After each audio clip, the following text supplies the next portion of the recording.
प्रशांत कोरटकर दुबईला पळून गेल्याची चर्चा, कोरटकरचा दुबईमधील फोटो व्हायरल, चर्चेला उधाण, सूत्रांची माहिती। प्रशांत कोरटकर गृह खात्याच्या मदतीशिवाय पळून जाऊ शकत नाही, कोरटकर दुबईत असल्याच्या चर्चेनंतर संजय राऊतांचा आरोप।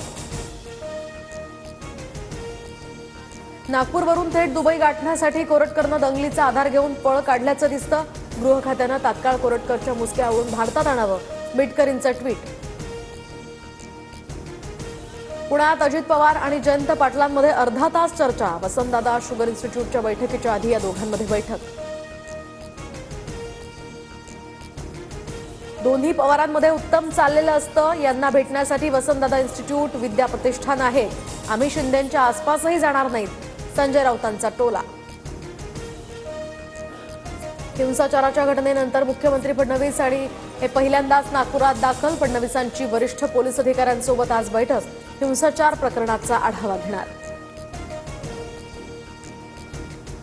दंगलखोर सुद्धा यांचेच आहेत, दंगलीला खतपाणी घालणारे लोक कॅबिनेटमध्ये, नागपूर राड्यावरून संजय राऊतांची खोचक टीका।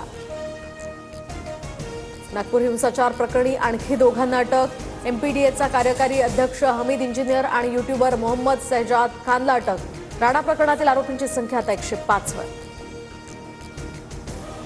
निर्दोष असल्याचं म्हणत नागपूर दंगल प्रकरणातील आरोपी फहीम खानच्या जामिनासाठी अर्ज, तर फहीम खानच्या जामीन अर्जावर सोमवारी सुनावणी होणार।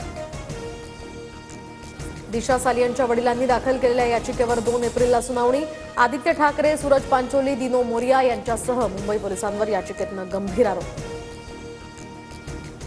माणिकराव कोकाटेंसह 25 माजी संचालकांना नाशिक जिल्हा बँकेची नोटीस, बँकेच्या 347 कोटींच्या कर्ज वाटपात 182 कोटींची अनियमितता।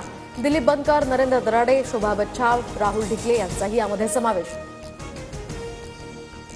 इयत्ता पहिलीसाठी सीबीएसई पॅटर्न लागू करण्याची घोषणा, 70-30% हा फॉर्म्युला आता वापरला जाईल। भाषा आणि इतिहास विषयासंदर्भात तडजोड केली जाणार नाही, शिवाजी महाराज आणि संभाजी महाराजांचा इतिहास अनिवार्य असणार। राज्याचा एसएससी बोर्ड पूर्णतः बंद करण्याचा डाव, तर सीबीएसई पॅटर्न लागू करण्याच्या शिक्षण मंत्र्यांच्या घोषणेनंतर सुप्रिया सुळेंची टीका, सरकारनं निर्णयाचा फेरविचार करावा, सुप्रिया सुळेंची मागणी।